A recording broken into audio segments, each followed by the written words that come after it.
आपसे सवाल है मेरा कि मध्यस्थता को लेकर आपको क्या लगता है? हम कहते हैं ना कोई भी युद्ध होता है, श्री कृष्ण भगवान ने क्या किया था, सबसे बड़ा उदाहरण हमारे पास है। लेकिन जब हम मध्यस्थता की बात करते हैं तो वो आपको लगता है कि ऐसी परिस्थितियां हैं हमारे भारत में भी, भारत को लेकर भी, कि क्या भारत ऐसी भूमिका निभा सकता है? भारत की कुंडली क्या कहती है ऐसे उसमें जब हम युद्ध की बात करते हैं तो? जी बिल्कुल।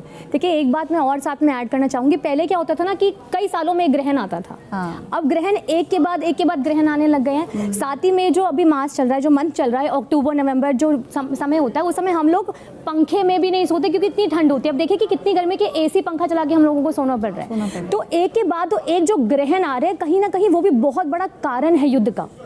और साथ ही में देखिए वायरस क्रिएट हो जा रहे हैं, बहुत सारी बीमारी आ रही है। और देखेंगे बहुत, अगर हम सोशल मीडिया सब बैठते हैं देखते हैं, सोशल मीडिया पर एक आ रही है कि भगवान क्या आपको तरस नहीं आता, युद्ध हो रहा है, हे भगवान बच्चे रो रहे हैं, शेम ऑन यू, ऐसे लोगों को कमेंट्स किए जाते हैं। यहाँ पर युद्ध को लेके बहुत सारी बातें होती है। अब मानसिकता की बात करूँ यदि मैं, तो यहाँ पर सेंसिटिविटी बहुत इंपॉर्टेंट है, एक दूसरे के प्रति प्यार बहुत इंपॉर्टेंट है। और भगवान को लोग कर्ज करते हैं, लेकिन अंतिम में देखा जाए तो भगवान के शरण में जाते हैं कि अगर आपको कुछ पॉजिटिविटी चाहिए तो आपको एंड में जाना भगवान के पास ही पड़ेगा। तो मुझे लगता है कि अगर भारत देश की बात करें तो वो एक ऐसी स्ट्रॉन्ग कंट्री है जो सबको सपोर्ट कर सकती है, क्योंकि उसको सोने की चिड़िया इसीलिए नहीं कहा जाता। और जो हमारे आदरणीय प्रधानमंत्री हैं देश के, जब से वो आए हैं तो हमारे देश का विकास हो रहा है। इतनी सक्षम बन चुकी है इंडिया कि आगे आने वाली जो आपदा है, परेशानियां, उसको हैंडल कर सके और जो दूसरी कंट्रीज हैं उनको सपोर्ट कर सके। तो करिश्मा जी, बात सबसे बड़ी ये भी है इस दौरान में, जब हम युद्ध की परिस्थितियों को देखते हैं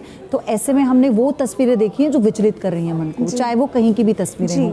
लेकिन ऐसे में भारत की भूमिका बहुत इंपॉर्टेंट है। भारत सही पक्ष में खड़ा हुआ है, जितना भी हमने अभी भारत का किरदार देखा है। आने वाला समय आप कैसे देख रही है? इसका दुष्प्रभाव भारत पर भी पड़ेगा क्या?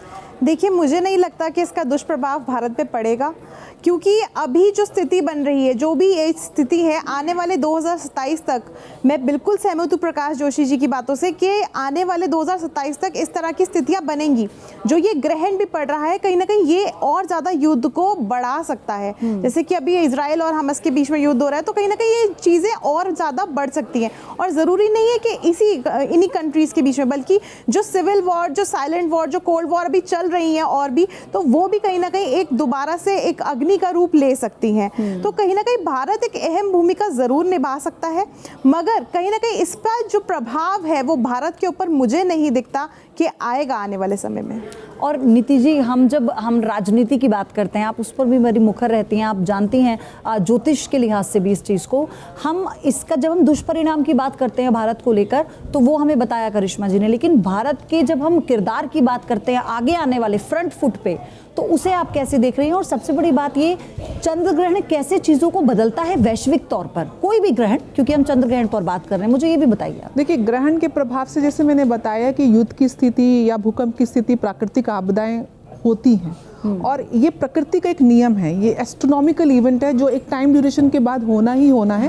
चाहे चंद्र ग्रहण हो, चाहे सूर्य ग्रहण हो। भारत की जो भूमिका है वो हम सब देख रहे हैं। आपका ज्योतिष क्या कहता है? ये जो युद्ध की स्थिति पैदा हुई है पूरे विश्व भर में, इसे कब हम इस पर पूर्ण विराम लगता देखेंगे? जी देखिए, आप अगर कोई भी विश्व में होने वाली घटना है, इसमें 2-3 ग्रह बड़े महत्वपूर्ण होते हैं। अभी राहु मीन राशि में जाएगा और शनि वृश्चिक राशि से लेके मीन राशि तक जब जाता है, तो ये पूरा समय देखेंगे तो विश्व में अस्थिरता की स्थिति रहती है, और न चाहते भी युद्ध होता है। युद्ध के कोई न कोई कारण बनता है, और उसमें चंद्रमा मन का कारण होता है, और चंद्रमा की वजह से कई बार लोग गलत निर्णय ले लेते हैं। और जब आदमी का ईगो, आत्मसम्मान को लेकर के बात आती है, तो वहाँ झगड़े झंझट होने लगते हैं। तो एक तो कारण ये है।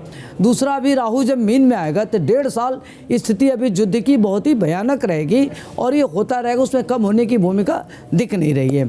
फिर अभी शनि मीन राशि पर जाएगा। अभी कुंभ राशि में था, तो इसमें कुंभ राशि में जब शनि होता है तो इसको कहते हैं शनि न्याय का देवता है। तो कई बार लोग धर्म के आड़ में अधर्म का काम करते हैं, कुछ लोग पावरफुल पदों पर रह करके गलत कार्य करते हैं। तो शनि वहाँ न्यायाधीश की भूमिका में होता है, वह दंड देने का काम करता है। तो जो अपना भारत देश है, यह ऋषि मुनियों का देश है।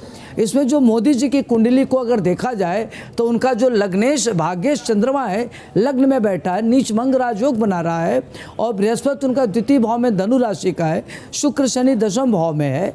तो जो मोदी जी की कुंडली अभी इनको करीब करीब 8 से 10 साल अभी राजनीति में उनकी बड़ी अहम भूमिका रहेगी। आने वाले समय में जो विश्व युद्ध होगा उसकी अभी कहीं कम होते हुए नहीं दिख रहा, कहीं ना कहीं रहेगा, तो उसमें मोदी जी की बड़ी अहम भूमिका रहेगी और भारत विश्व गुरु की भूमिका में होगा। भारत हर तरीके से आर्थिक रूप से, मानसिक रूप से, आध्यात्मिक रूप से, मेडिकली और अन्न के तौर पर लेकर के पूरे विश्व में जहाँ जहाँ संकट काल होगा वहाँ मदद करेगा और मॉरल सपोर्ट करेगा, इमोशनल सपोर्ट करेगा, स्पिरिचुअल सपोर्ट करेगा।